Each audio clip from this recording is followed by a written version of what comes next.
Well, if you can believe it, it's September the 7th, and Quick Updates is back every Wednesday.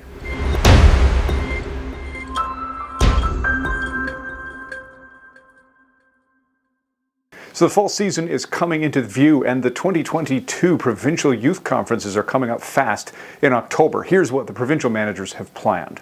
The school club conventions in Western Canada are going to be focusing on the theme of light, because we are the lights of the world. So here in British Columbia, our youth conference is going to be October 14th to 15th at Stepping Stones Bible Camp in Desroches.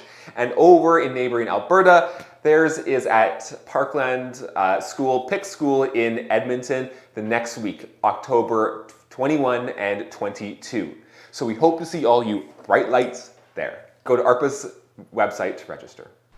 As Christians, we are called to be prepared to give a defense for the hope that we have within us. And that's exactly what this year's Ontario Youth Conference is all about. It's about apologetics and a defense of the faith. In particular, we're going to look at worldview, we're going to look at gender and sexuality, and we're going to look at being pro-life. And we're going to give you some tools on how to defend the faith in those areas. Now, in addition to those keynote addresses, we're going to have workshops, we're going to have games, we're going to have great food and a lot of fun. This year's conference will be held in Fergus at Manuel Christian High on October 14th and 15th. Click the link below. There'll be more information there, and you can register as well.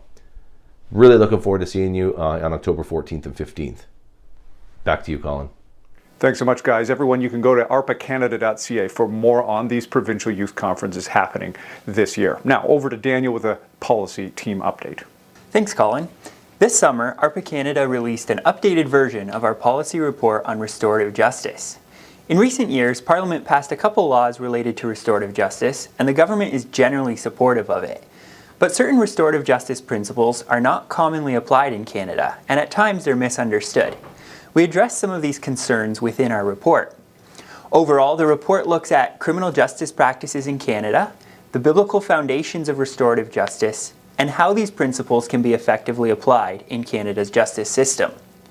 We conclude the report with the benefits of a better application of restorative justice principles, as well as recommendations for improvement. We encourage you to read the newly updated report at the link above. Let us know what you think. Back to you, Colin. Now over to Andre with a legal team update. Well, thanks, Colin. So this past summer, ARPA Canada applied to intervene in a court case happening the first week of October. It's a case in which a group of activists are asking the court to strike down Canada's prostitution law. We filed our factum, our written legal argument, in court this past summer as well. Now, a bit of history, ARPA Canada's first policy report was actually on the issue of prostitution, where we advocated for the prostitution law that we now have. We put forward that policy report back in 2011. Parliament changed the law, improved the law in 2014, and now that law is being challenged in court. So we ask for your prayers that the judge might uphold the law, might uphold justice and righteousness, that they might uphold a law that properly targets pimps and johns and human traffickers and allows an exit for women and children who are trapped in prostitution. So we'll keep you updated as this case progresses. Back to you, Colin. Thanks so much, Andre. Now, this Saturday is World Suicide Prevention Day. This day was set on September 10th each year to focus attention on the issue, raise awareness, and give a singular message that suicide can be prevented. We can show people that there is hope and that we care and wish to support them. But in contrast, the Canadian government is expanding euthanasia for those who seek to end their life due to mental illness. Join us in bringing attention to this dichotomy and to encourage the Canadian government and our friends and neighbors to do the right thing, to care and not kill. So this September 10th, join us in sending a message to your member of parliament, or by sending a letter to the editor of your local paper, or by distributing flyers in your neighborhood. You can go to carenotkill.ca and click on Take Action. Also, keep an eye out on our newsletters this week, which will focus on some more action items. Hi everyone.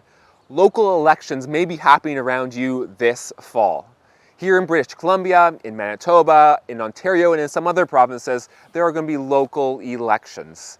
Now, many people don't follow local politics all that closely because they don't think that local governments deal with big issues, but they still need a Christian influence as well. Local city councils determine whether to install a rainbow sidewalk or whether to approve the construction of new churches, and may even designate worship services as essential services. And school boards have the opportunity to influence what is taught in public schools, such as whether gender identity or sexual orientation should be taught in those schools. So this local election cycle, we encourage you to do 4 things. First, learn about the local candidates. Second, share those findings with friends and family so they can cast an informed vote. Third, campaign for good local candidates. And fourth, of course, get out there and vote on election day. Let's heed God's call to Jeremiah and try to seek the welfare of the city where God has placed us. Back to you, Colin. That's it for quick updates. Thanks to you for watching. Please do like, share, and subscribe, and we'll see you next time.